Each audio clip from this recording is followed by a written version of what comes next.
Hello and welcome to the AVForums podcast for Monday the 10th of October. Joining me on this edition are Assistant Editor Steve Withers, Soy Phantasma, News Editor Mark Hodgkinson, My grandfather gave me a wagon, Audio Reviewer Ed Selley, So Dark, the Con of Man, and special guest star Mark Botwright. A-P-P-L-E, Apple. Sounded like some sort of bizarre broken spelling machine. like one of those speak and spell devices. Texas Instruments. Yeah, it looks like this week Mr. Botwright is in the 17th century when it comes to internet connections. We'll see if that clears up as we go ahead. Welcome back to the podcast. Let's crack on straight away with the current competitions because there's lots of them, Steve. There's quite a few competitions at the moment. We've got, as mentioned last week, I believe, 3 copies of The Lion and Winter to win on Blu-ray. That's open to all members, and that finishes on 26th of October. Fantastic film. Enter it. It's a great film. We've got 2 pairs of tickets to see Ed Harris on stage in the West End in The Buried Child. Again, open to all members. That finishes on 27th of October. Ed Harris, amazing actor. I would love to see him on stage. I think that would be a cracking prize to win. We've got a copy of the Blu-ray and the autobiography of The Guv'nor of Lenny McLean, which bizarrely, I've read that book. I've read that autobiography. I can't remember why now, but I have read it. It is a cracking read. A very conflicted and complex man, I'd say. But anyway, that's a documentary about the Guv'nor and Lenny McLean to win on Blu-ray. Again, open to all members, and that finishes on the 31st of October. And finally, we've got 3 copies of Level Up on Blu-ray, which is a British-made thriller about a guy basically being sent around London, kind of like being played almost like a real version of a video game. And that's available again to all members, and that finishes also on the 31st of October. And any previous competition winners? We do. Oversleep, I think it's a she, won the AK Racing gaming chair. So congratulations to you. Some of you might be lucky enough to be listening to this podcast on Sunday morning. Yeah, that's right. We're putting it out early, so if you're on the ball, you found us early and you're listening to us before the Monday. So there you go. Time travel exists. Just think it's Monday, but it's not. It's Sunday. Hardware news. Right, so Hodge wasn't around last week when for one of probably only 2 or 3 weeks of the year we had something for him to talk about. I did find that slightly ironic when I was listening. Did you find it amusing as we flailed around going, I think we know what this is? Yeah, I think you covered most of the bases, to be fair. I mean, just to reiterate that Kodi isn't the culprit. It's just a bare bones piece of software. Your biggest piracy aid, if you're into that kind of thing, is a PC with a web browser, because everything you can find on Kodi is just pointing at a website, a file sharing website or a streaming website. There's plenty of other things that are responsible for piracy. It's not all about Kodi. I mean, Plex is just as bad, to be quite honest, private Plex service. There's countless IPTV apps and streaming apps you can find on Google Play and the Apple App Store. Even on your Samsung Smart TV or your LG Smart TV, there are apps that aid streaming of IPTV services that you pay for, but they're not totally legitimate. I think likewise, Plex is on Mark. Plex is on the Hisense TVs on their smart. Plex is on lots of things. Plex is pretty ubiquitous, actually. It's gone under the radar. Plex was actually based on Kodi and forked off many years ago, so it shares quite a lot of the same traits. What oft? Forked. Oh, right, sorry. That wasn't an accent. Saying something that begins with an F. Yeah, I was wondering whether I needed the bleep machine there or not. It was the same. It was the same with the news yesterday with all the fracking going on. But that's got under the radar, as I say. But yeah, if you check out Facebook, there are countless Plex groups where you can access these private service for a monthly fee. Likewise, but one of the things, Mark, I was reading up on, is that it's not illegal for you to pay to access streaming services. So as a user, you can get one of these streaming services and pay for it, and under the European law, you're not breaking the law. No, to actually access the streams, you're just accessing you could get it through your web browser. It's just a link on the internet, a URL you're accessing to watch whatever. So until Big Brother sort of comes down and clamps down on what you can actually watch, barring indecent content, then you're quite free to do that, and it's your money. You do what you want.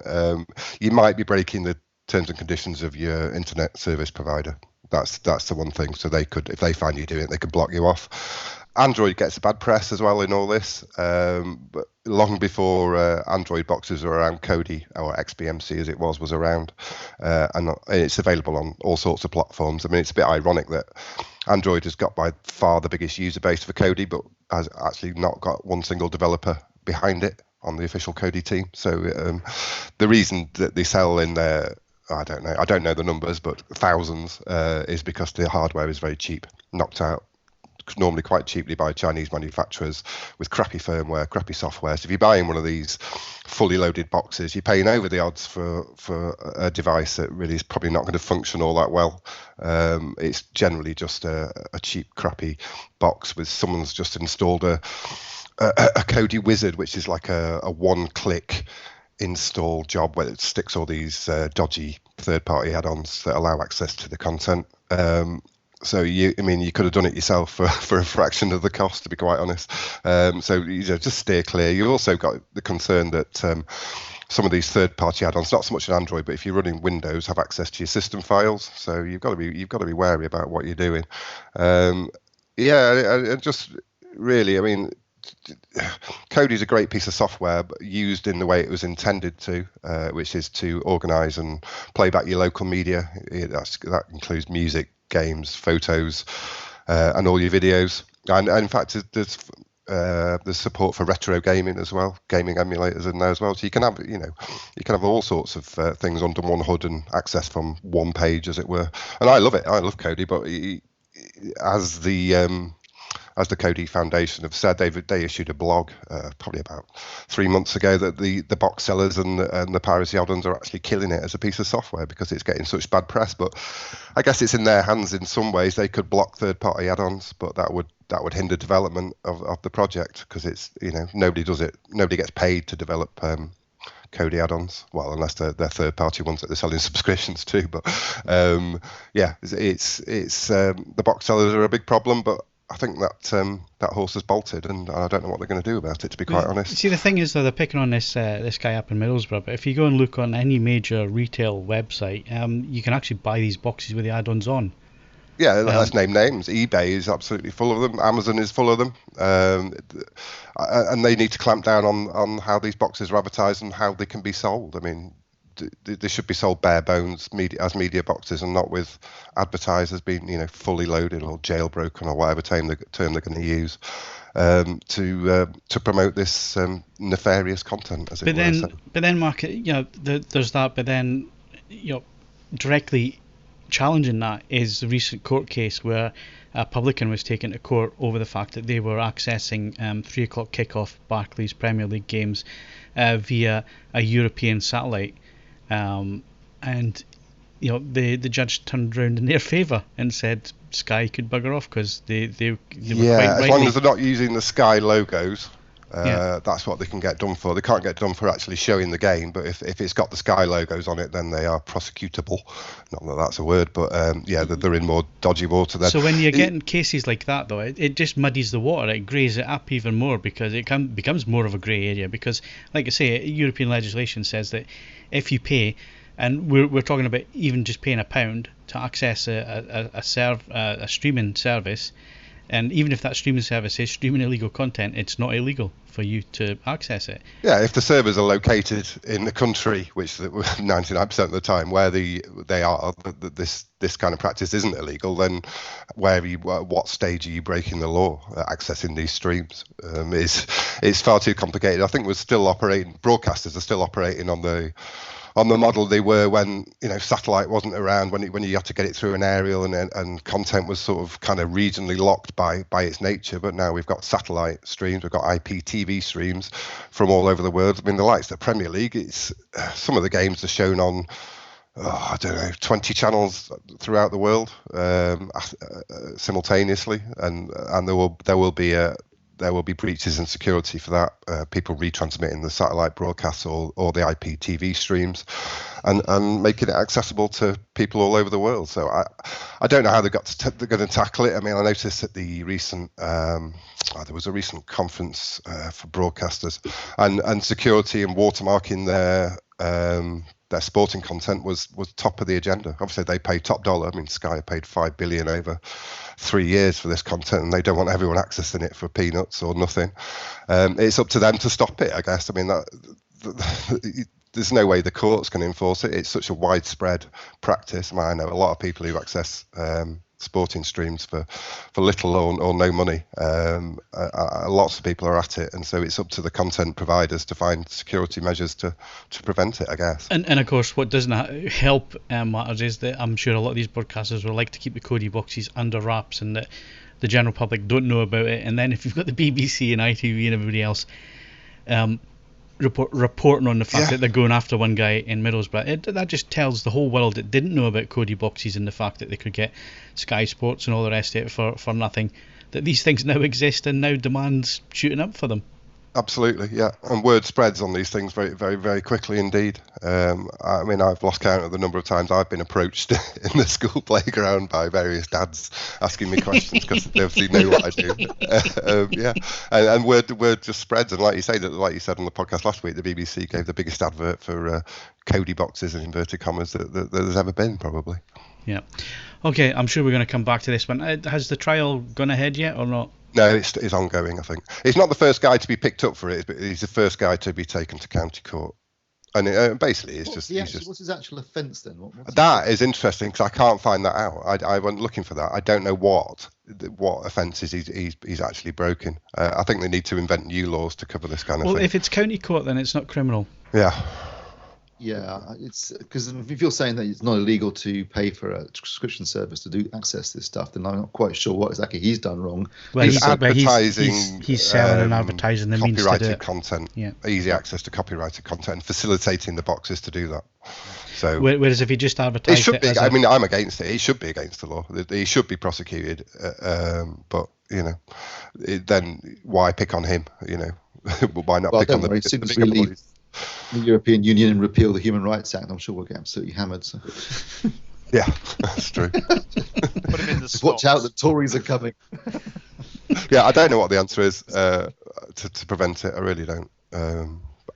It will continue for some time yet. Yeah, but if you're interested in high quality watching movies and TV, then really Kodi streams are probably not the way for you. When has the public ever been interested in quality? Yeah, if it's free and good enough and easy to get at, then people will continue to do so. Yeah, the operative word there being free. Yeah. It's people will do it and they'll put up with whatever crap they can because they're getting it for nothing. I mean, just look at the launch of the video recorders. Within months of video recorders becoming available, there was, I think the most famous one was a pirated copy of E.T. I think that went round the whole world. I watched that in '82 and it was crappy. And so did I. Yeah, the only thing you could just gone to the cinema, but no. No, you watched it on a pirate video. Yeah. It's not even time I ever did watch a pirate video, by the way. I don't know why. I think it was just a rite of passage, wasn't it? You had to do the ET pirate video. I mean, it still made a shed load of money, so clearly people were also going to the cinema. Well, obviously a lot younger than you, Steve, but I can remember it because I was in primary school at the time. Primary 7, I think it was, 6 or 7, just ready to go to high school when that happened. So I can remember it, but I don't know. I think it was just because everybody had just gotten video recorders. I think it was just a big thing, and this copy of E.T. seemed to go around the whole world because everybody you talked to from the 80s saw this copy of E.T. on pirate video. Yeah, I mean, piracy predates the internet age. It's just the internet has made it a damn sight easier to distribute and access. Yeah, I mean, just look at Napster. Yeah. The birth of the internet, and the first thing that was invented other than the porn sites was illegal music. Exactly. That's a perfectly legitimate organisation now, Napster, isn't it? No, it's popular though, are they? I mean, that's something I'd like to see. I'd like to see Kodi as a smart TV platform and legitimise it. I mean, they're doing stuff to make it so that the DRM content from the likes of Netflix, iPlayer, etc., can be put on there without fear it being cracked by creating what's called binary add-ons, ones that you can't manipulate yourself easily. So I think that it may go that way. Someone could pick it up as a smart TV platform. It would be absolutely excellent. It would blow everything out of the water, done right, with all the right services accessible. But we live in hope. Yeah, just look at how successful Android was when it came to smart TV. That's a bit of a different thing. Kodi is designed to organise your entertainment and your media, whereas Android's but if it's easy and it'll ringtones and sending messages and phone calls. If it's easy and it'll work, though, manufacturers won't touch it. That's the problem. True. Yeah. Right, so let's move on to people with more money than Sense Ed, and if they fancy streaming, there's some new product for them. There's a slightly loaded approach to this, isn't it? I would counter that this is actually a pretty sensible set of things. Naim, based down in Salisbury, one of our leading British audio companies, they have updated their Unity range of all-in-one streaming products. They have gone down from 4 models to 3, plus a server device. And Naim only changes things very slowly. Everything that you see here has to be taken with that understanding, because this is actually quite a big deal. They have completely revised the internal architecture of these products. They were I went down to a press launch for the product, and we were embargoed for a bit, and it made it almost to the point when the embargo was supposed to be lifted before someone broke it. So, and they did all right. Who was that? Who was that? It wasn't us, was it? It wasn't us, no.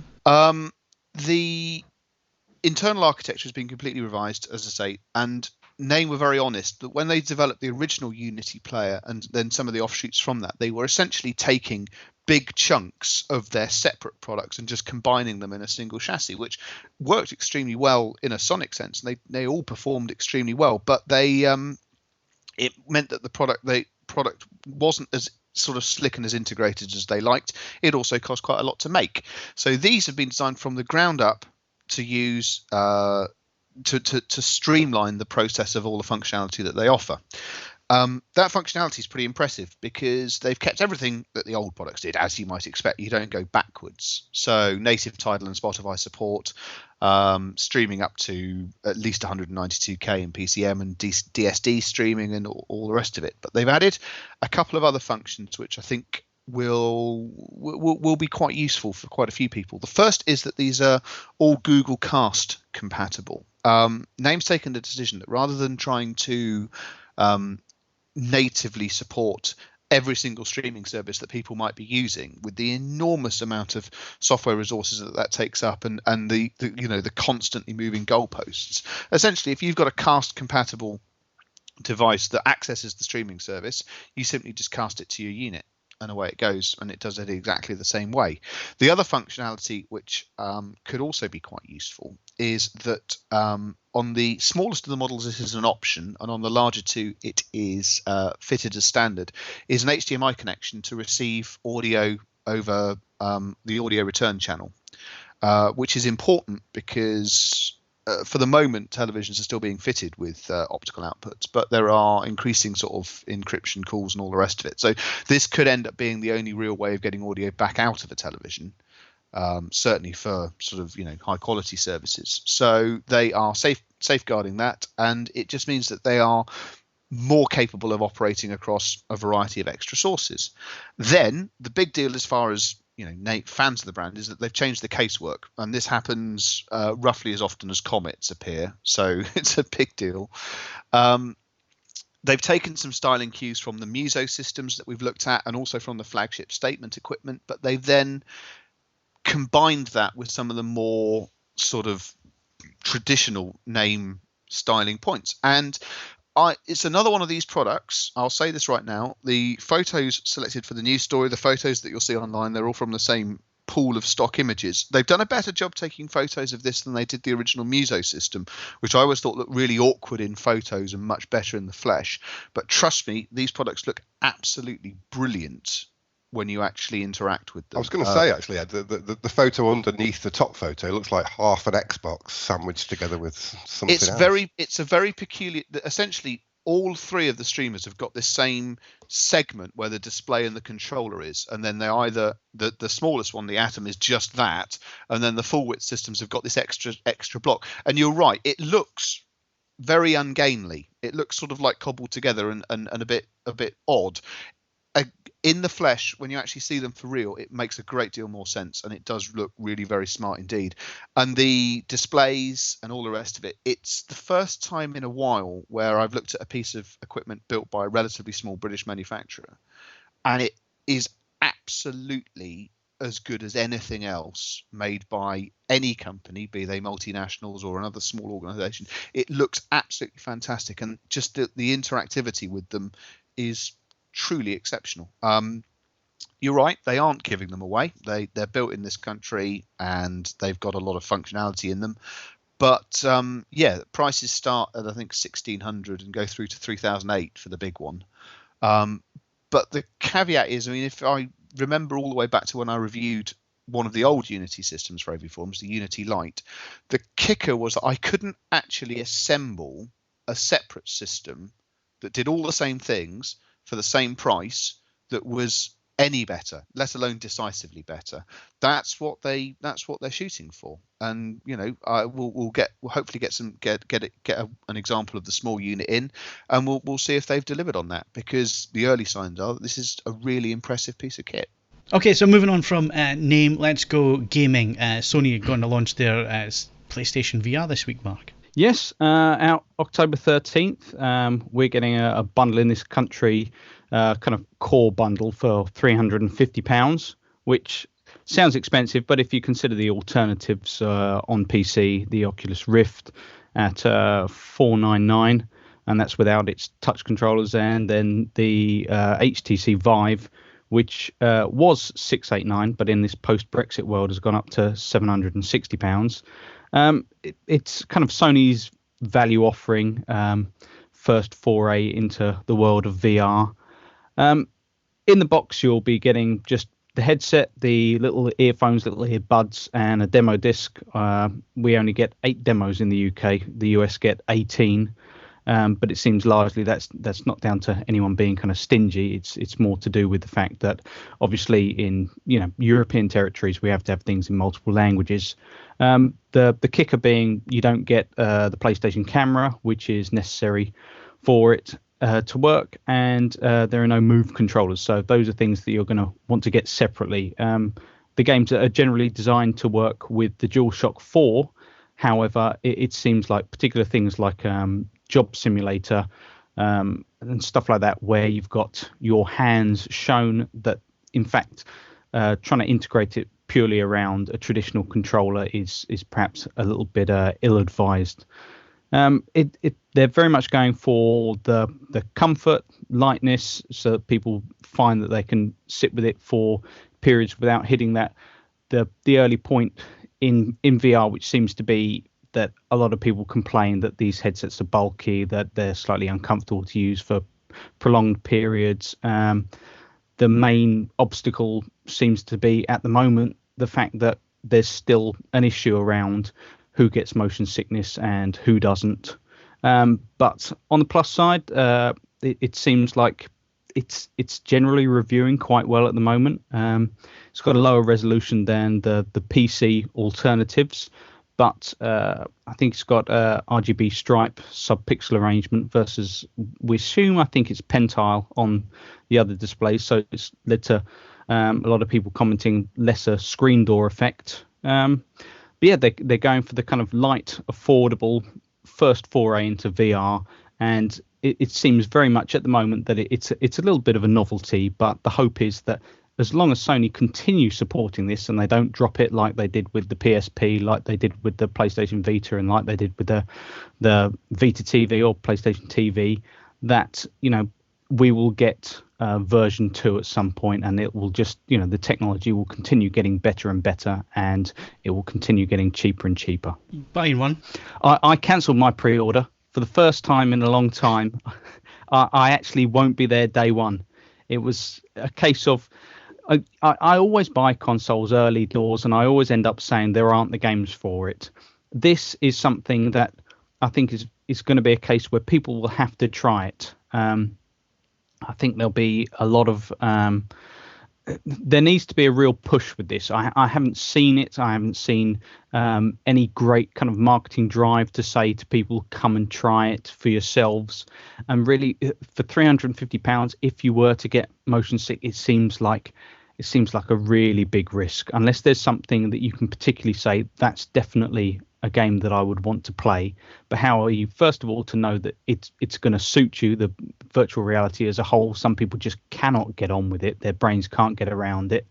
And secondly, you're facing the fact that they have to design slightly different types of games. They can't simply be the same games just chucking on VR functionality. The odd game that might seem to work, something like Res with Res Infinite, looks absolutely fantastic and is the one thing that would make me pick this up. But ultimately, you're dealing with new experiences and new technology, and that definitely needs to be tried yourself. I guess it all depends on the type of game, like you say, Mark. And if it's one where you're walking around, that's going to be a bit strange if you're just stood still, isn't it? Because you don't have the sensation of walking around or running around or whatever. Whereas the demos I've seen of the Star Wars stuff, where you're in the X-Wing and that kind of thing, you're sat down on a chair. You're not moving anywhere, everything's moving around you. So I guess that would be you'd be less likely to get sick with that kind of thing than it would be, say, a first-person shooter type thing where your character's running around but you're actually standing still.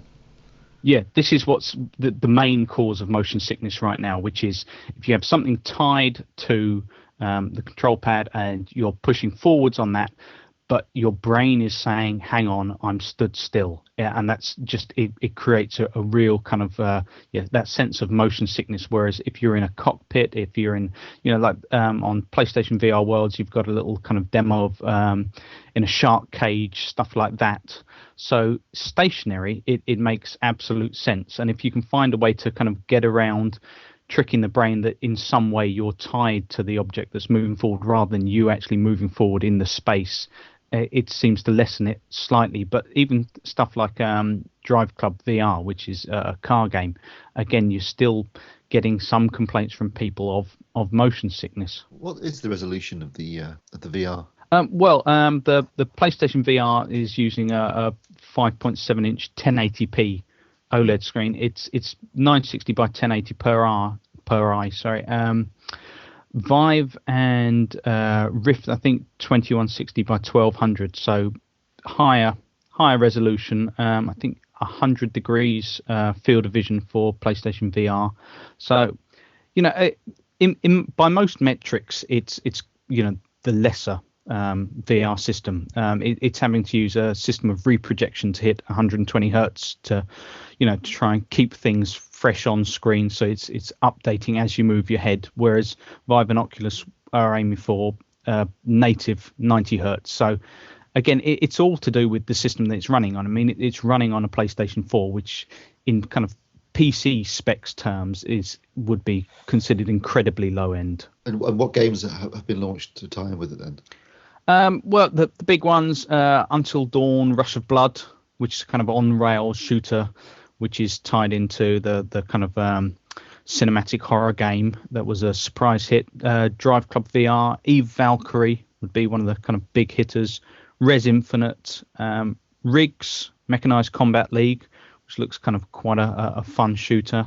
Batman Arkham VR, Job Simulator, and PlayStation VR Worlds. There's a bunch of others on the demo discs, like Tumble VR and Battlezone.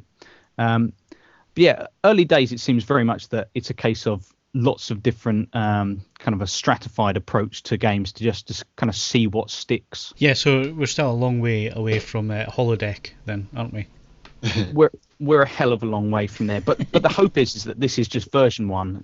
There will be version 2. If you look at Microsoft when they showed off the little kind of teaser for Scorpio, the kind of updated Xbox One that will be more powerful, they talked about compatibility with Fallout 4 VR. The fact that Xbox One controllers have come with the Oculus Rift, you'd assume some kind of deal will probably be done there. So this is, VR still on console is still going to have some momentum going into 2017. The only kind of minor issue, to go back to what we were talking about, was it last week or the week before, about HDR gaming, is it seems like the breakout box for PlayStation VR isn't going to allow for HDR to go through.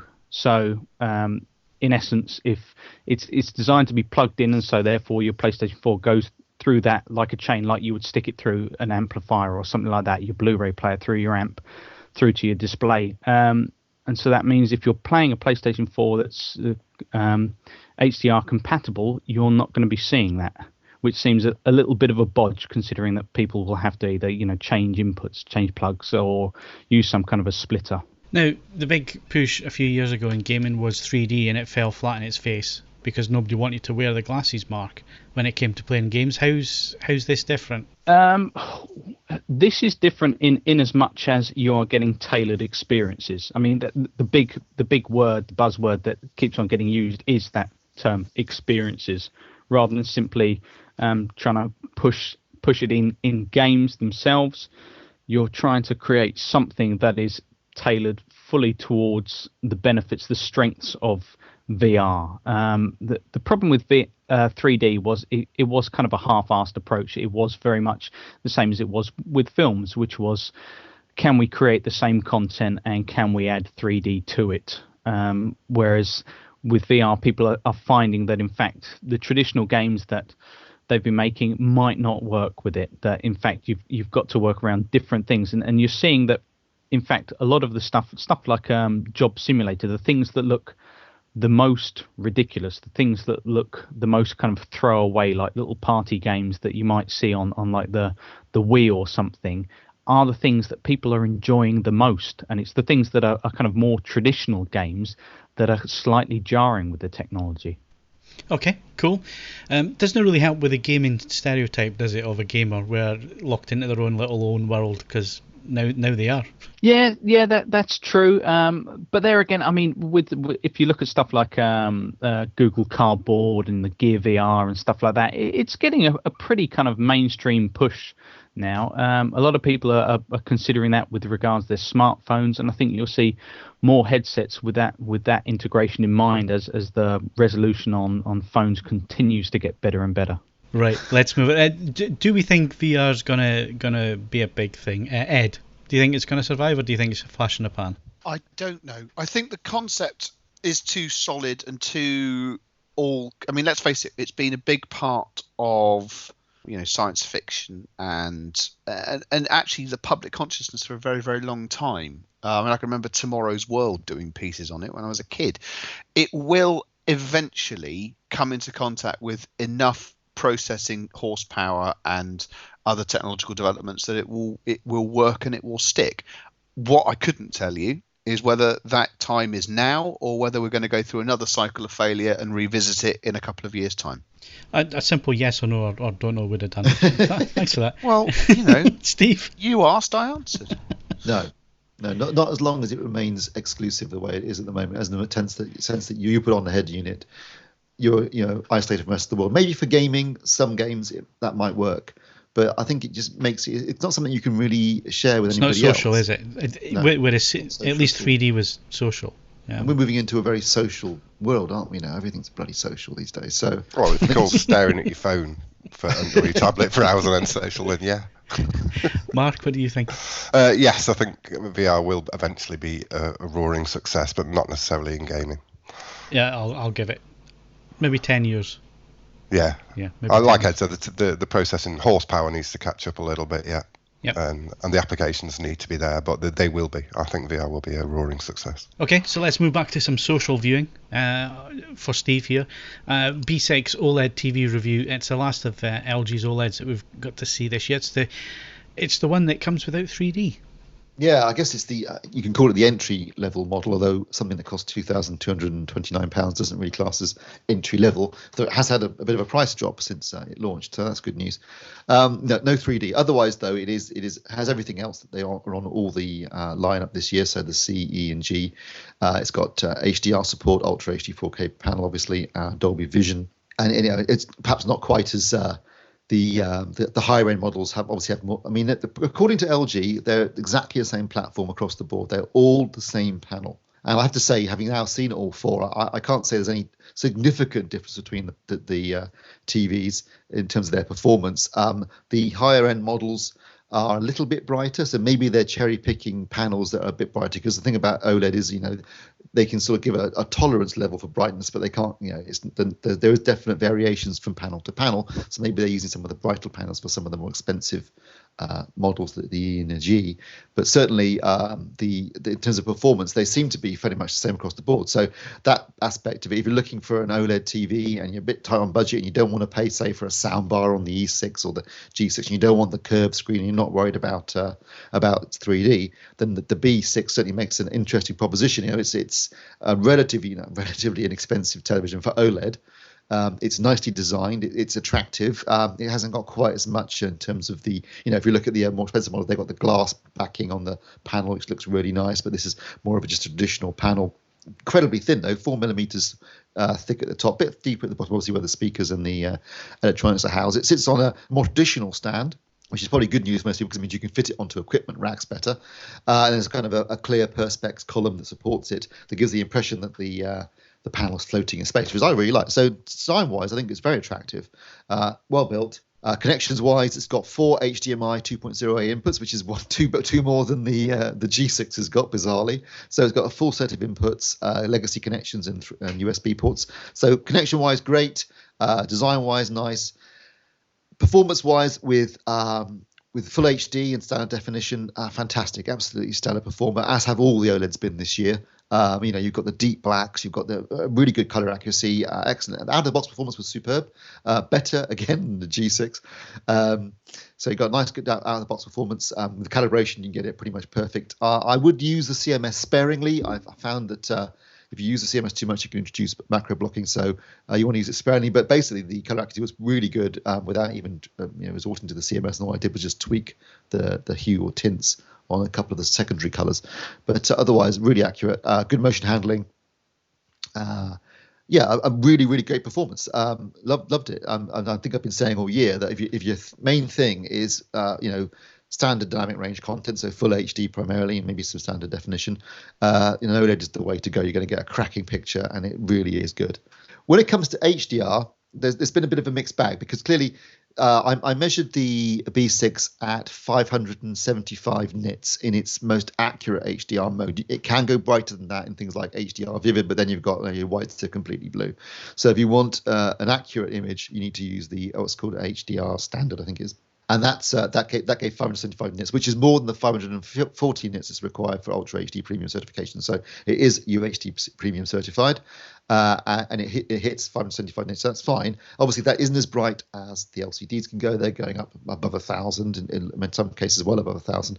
So you don't get quite the same impact on the highlights. But because obviously it's pixel based, you do get a lot more accuracy. I was watching a scene from Lone Survivor where they're first going off on the mission, and it's a nighttime scene, and they got the Chinooks flying through at night, and you can see lovely little, really fine, detailed reflections and little bits of moonlight reflecting off of the helicopters in the dark and the black. That looks stunning on the OLEDs. That's something that they can do really, really well. I've never been 100% happy with the color accuracy on the LG OLEDs in terms of their tracking at saturation points, although it is better with DCI-P3 within Rec 2020, and it does deliver 98% of DCI-P3, so that's good. The problem that I've got with it is, and this is not something I've noticed on previous LG OLEDs, but there's a definite stutter in HDR content, and it's definitely only with HDR content. I watched the same scene, for example, the beginning of The Martian, where the camera pans across the Martian surface. There's a real obvious stutter to the image as it pans across, and that is not there in exactly the same scene on the Blu-ray, the regular Blu-ray. So that's not something I've seen before on LG OLEDs. And someone was telling me on the forums that there's been a recent firmware update that seems to have made this worse. So definitely there, and that really distracted me when I was watching HDR content. I could see it all the time. That's a real issue because as I said, I don't think I've seen it before on the C, the E, or the G. I mean, it's pretty noticeable, so I would have noticed it. It's not like it's subtle. And as I say, someone has mentioned a recent firmware update which may be making this worse. So that's a bit of an issue for HDR performance. I mean, in other respects, it's fine, but I was noticing it, and it was annoying me. So again, it's a bit of it, like I said at the beginning, it's a bit of a mixed bag. Fantastic full HD performance, not so great HDR performance. And so overall, I've given it a recommended badge because I still think it's a stunning performer, but they definitely have some issues currently with HDR, at least on this TV. So that's about it for the hardware news this week. We're going to move on to movie reviews.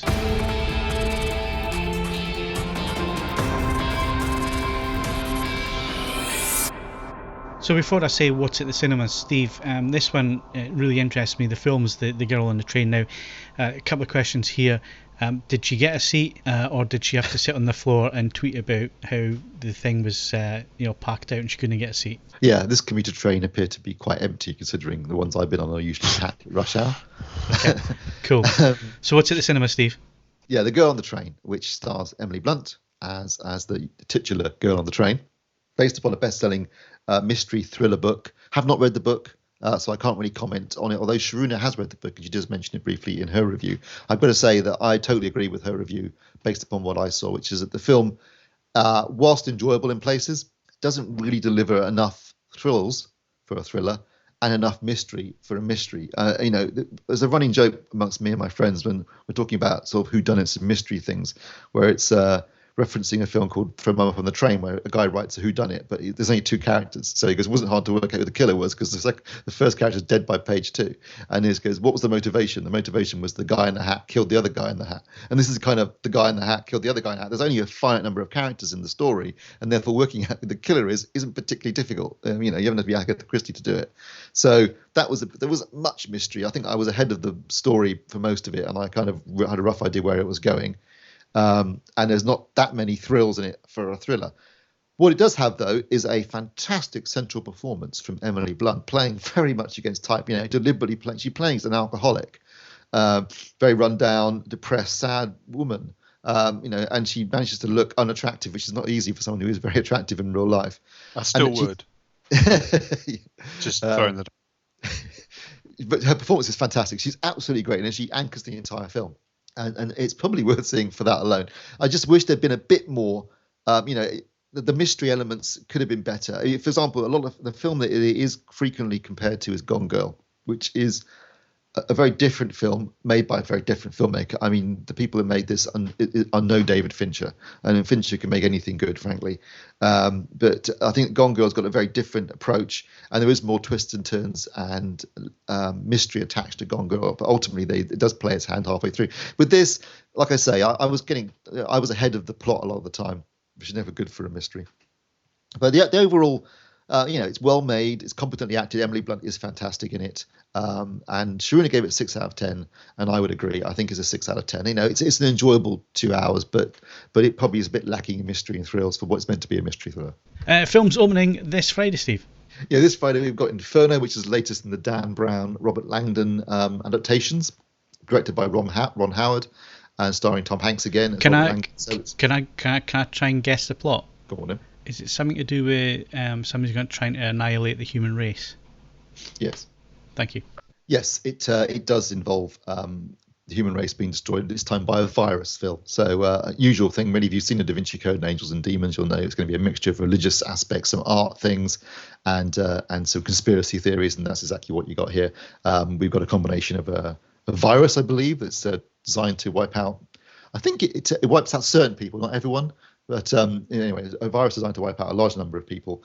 Dante's Inferno presumably is also involved in some way. And then Robert Langdon, played by Tom Hanks, running around trying to solve all the clues and save everyone before the end of the film. So business as usual, really. And the other two have been quite successful and largely enjoyable. I mean, they are hokum, but I did find them quite good fun. So I think I might nip along and see this if I get a chance.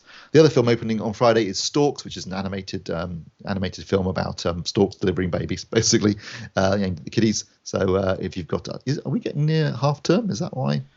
No, we can't already get approaching half term. Yeah, it probably is. They have so many holidays that it probably is. If it's 2 weeks, yeah, only 2 weeks to half term. Yeah. Bloody hell. But it's a comedy animated film for kids about storks delivering babies. So there you go. Blu-rays. If people are still buying Blu-rays and not streaming content or Kodi boxing it, what can they buy? Well, this week we have Warcraft, the film adaptation of the game, obviously directed by Duncan Jones, who made the excellent Moon and the equally excellent Source Code. So apparently, not apparently because I watched it at the weekend. No, I know nothing about Warcraft. I'll be the first to say that, and I did find some of it quite confusing. I think if you're a fan of the game, you're going to love it. But it was still enjoyable, very well made, stunning effects and soundtrack. So I mean, it looks and sounds amazing. I was a little bit confused at times, but it's got an interesting cast, and I did actually find it quite entertaining, more so than I thought I would. Given that I'm not a player of Warcraft and have absolutely nothing about the game at all and have no interest in it whatsoever, but I did actually find the film quite good fun. So I think you might be quite pleasantly surprised by that. And the other film, the documentary out this week on Blu-ray, and we mentioned it earlier because it's a competition prize, is The Guv'nor, about Lynn McLean. Okay, Warcraft. I'm assuming that you watched that on Ultra HD Blu-ray and not, a horrible Blu-ray that's. I watched it in Ultra HD Blu-ray, listened to it in Dolby Atmos, and then I also watched bits of it, both in Ultra HD Blu-ray and in regular Blu-ray just to compare the two. It's stunning. I mean, it's a 2K DI, so it's not the resolution differences aren't really noticeable, but the differences in terms of dynamic range were quite spectacular in places. I was really impressed by some of there were some shots of the skies and the sun and things like that where it really did show just what a difference the two can be, the difference it makes HDR. And of course, you're not reviewing this. That's just what you normally do, isn't it? Yeah, I do. I'm that sad. I don't think it's sad at all, Steve. Anything else coming out UHD Blu-ray that Mark can get excited about? Well, possibly. We've got a few announcements, most of them in the last 24 hours, in fact. But first of all, Sausage Party is out on the 8th of November. There you go, Mark. One for you. I thought I'm going to be queuing up for that one. So. I'm looking forward to that, actually.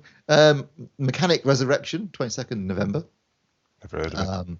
Yeah, well, that didn't do so well at the box office. But probably bigger titles in December. Jason Bourne, that's coming out 6th of December in the US. I think the week before it's coming out in the UK. In fact, we might get it a little bit earlier here. Jason Bourne, The Secret Life of Pets, as I mentioned a few minutes ago, is coming out as well. And on the 13th of December, or the 12th of December, I think, in this country, Suicide Squad is coming out on Ultra HD Blu-ray. Annoyingly, there's also an extended cut, but that's only going to be on the Blu-ray. But anyway, that comes out. So there is some stuff in the pipeline. That's terrible, Steve. You're going to have to sit and watch a Blu-ray. How are you going to handle it? The Suicide Squad was a 4K DI, so that should look pretty good on. I'll get that one. That's the one I'll get. Okay. Don't normally see you keen for something, so there you go. Must be. I would have thought you'd been more interested in the Pets one for the keep the kids. Yeah, they can just have a standard Blu-ray and that. DVD for that. DVD. Kodi box. Right, so let's move on to a TV show that I think everybody's been interested in and waiting for, apart from me, because I don't have Now TV, although I might just go and Kodi box it now that you've told me how to do it, Mark. So that's Westworld on Sky Atlantic. It is obviously based on the film and the novel. What did we think? I thought it was bloody marvellous. It's very hard to discuss any of it without significant sort of spoilers creeping in, but if I say I was completely, I don't know about anyone else, but I was completely wrong-footed by the actual nature of Ed Harris's character. Yeah, definitely. And I just thought it's visually excellent. The score, I mean, that orchestral version of Paint It Black they use is just fantastic. I am genuinely excited about where this goes. It could disappear immediately up its own backside. There's no question. There's all the warning signs that it could just degenerate into sort of a steroidal Truman Show. But equally, it could become something truly excellent. And I don't recall watching something and being as enthused about it for quite some time. It really, really good, and some very, some lovely knowing touches to the original, but at the same time making full use of different improvements in obviously effects and things that you can do now that you simply couldn't do in the 70s. I thought it was brilliant, and I am fully on board for the rest of the series. Yes, I just echo Ed's sentiments. It looked fantastic. The introduction of Ed Harris was kind of one of those great moments in TV. I had any minor criticism, I'd say that perhaps they tried to fit a bit too much in just that opening hour. It skipped along at such a great pace. Some of the things I felt perhaps they could have drip fed in as the series progresses, but they obviously wanted to try and kind of emphasize the fact that there are going to be unique takes on this whole kind of format of monster robots and that kind of thing. So there's a lot of kind of hopefully foreshadowing of something unique, some different twists along the way. Hopefully it doesn't kind of degenerate into the whole the humans are the real monsters thing, and even robots cry and that kind of thing. But the atmosphere, the kind of the music, that strange twist of horror and kind of slightly light-hearted weirdness just really did feel completely something different. It felt very fresh. Yeah, it's very echoey around here because I think they absolutely nailed it. I absolutely loved it. I've not seen the movie, actually, so I'm coming to it fairly fresh, although I was fairly familiar with the story, and anyone who's seen Jurassic Park is going to get a bit of an idea of it. But yeah, it was intriguing. I like Martin said, they fed a lot at you in that first episode, but it was very compelling, and to the extent where I think I'm going to go back and watch a little bit of it tonight, just because I was full of a cold and I was just kind of falling asleep the last 10 minutes, even though it was so good. I did make it through to the end, but I might not have taken it all in. But yeah, it was brilliant. And just as a little bit of news, HBO have released the second episode today. So I don't know whether it's available on Now TV or not, but because of the presidential debate on Sunday night, it's actually available to view on HBO services right now. So I might go check that out tonight if it's available. Friday night, that is. I'm going to wait. It might well be that since Sky are broadcasting it here, although it's been shown early in America, it won't get shown early because obviously Sky doesn't give monkeys about the presidential debate on Sunday, do they? Kodi is.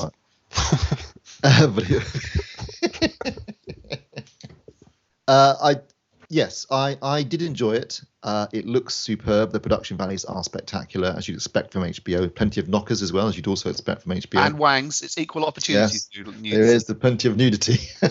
Yeah, and the performances were fantastic. Anthony Hopkins was superb in the scenes that he was in. I thought Ed Harris was absolutely brilliant. And like you say, they did an interesting twist on the character there, which I wasn't expecting, which was great. My only issue with it is they are introducing a lot of very interesting ideas in that first episode that suggest it can go in some very interesting directions. My problem with it is this going to be 10 episodes and that's it? Because I get the feeling this what HBO wants is another series to replace Game of Thrones, because Game of Thrones is approaching its end game now, and therefore they want something to replace it, a big flagship show. I mean, is Westworld enough? Is there enough in there to string it out for 4 or 5 seasons, or is it just going to be, it would be a nice tight 10-part miniseries based upon the film? Great. Do I want to invest in another 4 or 5 seasons of it where they start running out of ideas and stringing it along? I don't know. I mean, there is some interesting stuff going on in there, but basically, I felt within the first hour I'd seen, I know what the film's about. It's the theme park gone wrong idea. So good an idea that he used it again on Jurassic Park. They've introduced that already. Things are starting to go wrong in the first episode. Really, I'm thinking, where am I going to go? I was already kind of thinking, okay, they're going to have to pull some rabbits out of hats in episode 2 and 3 for me to keep me interested. Otherwise, I might start to get bored because I've already seen all this before. So I was kind of enthused, but at the same time slightly concerned as to whether they're going to have enough to keep it going and keep it entertaining and interesting and surprising. But so far, it certainly looks, and the performances were fantastic. It looks superb.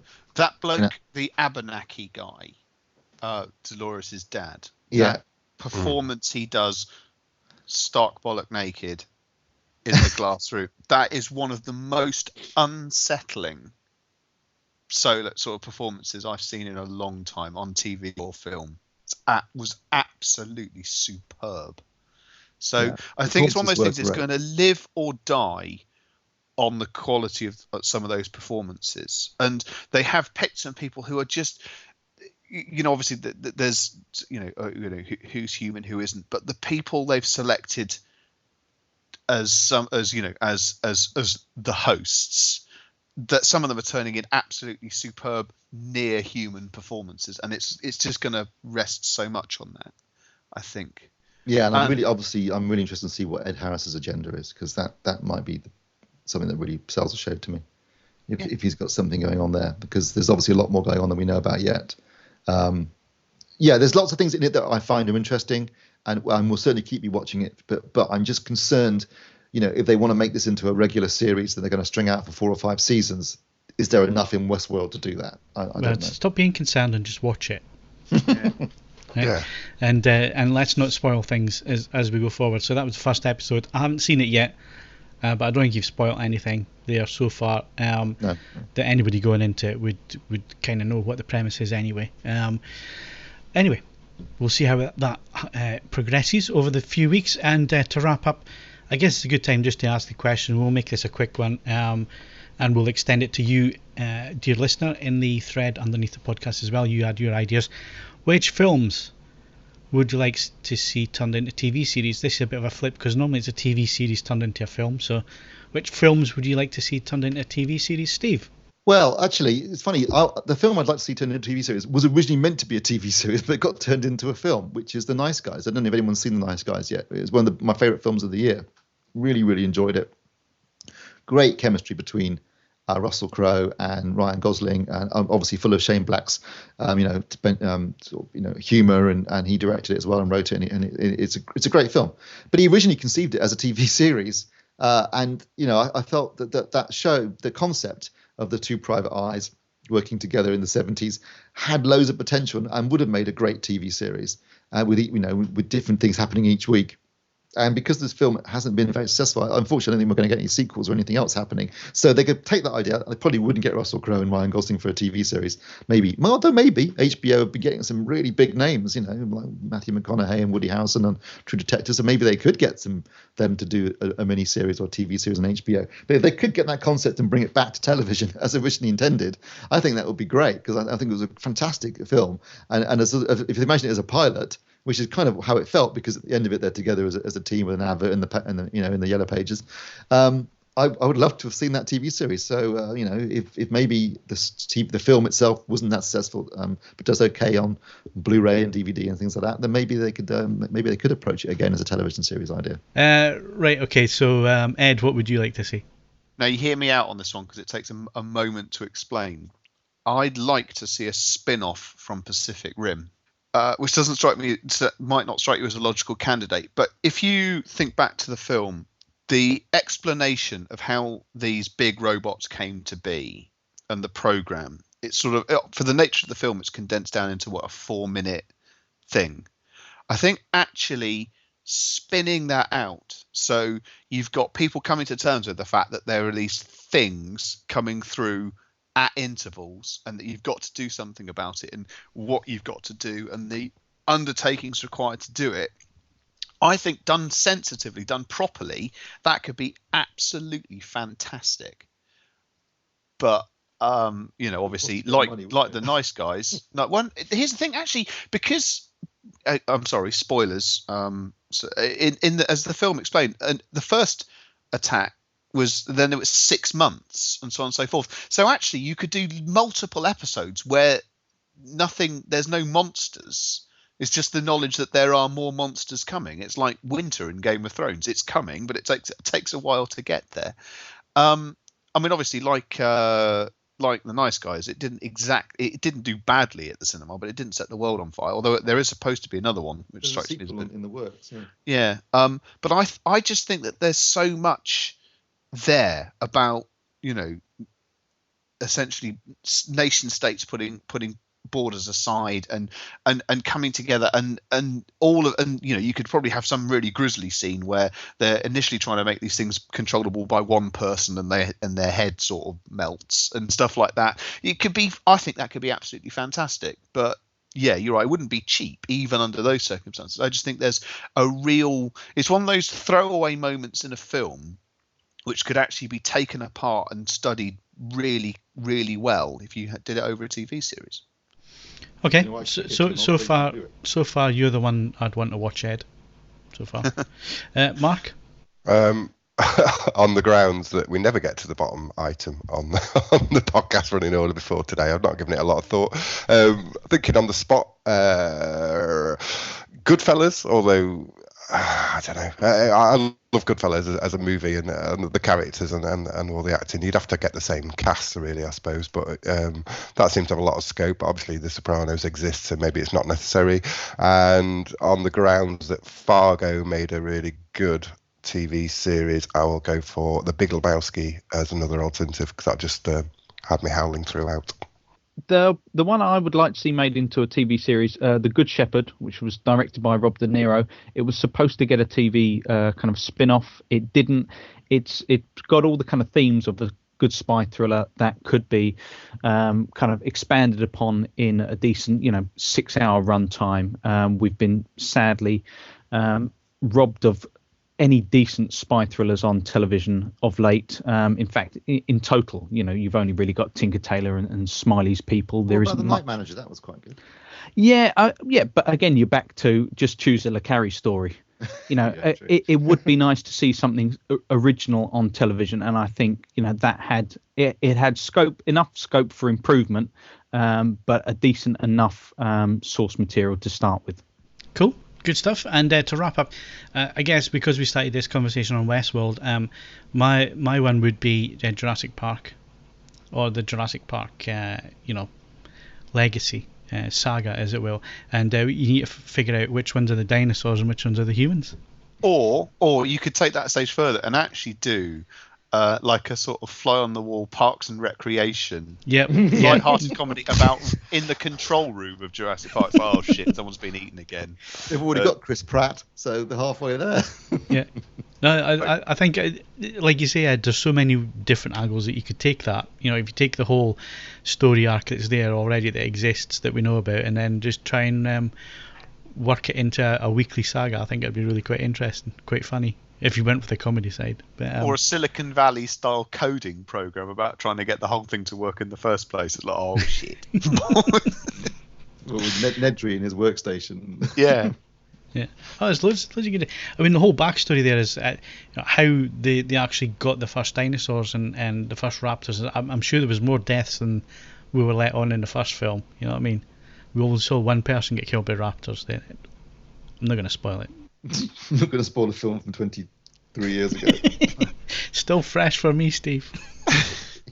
It's still a great film, no question. But it is a fantastic film, yeah.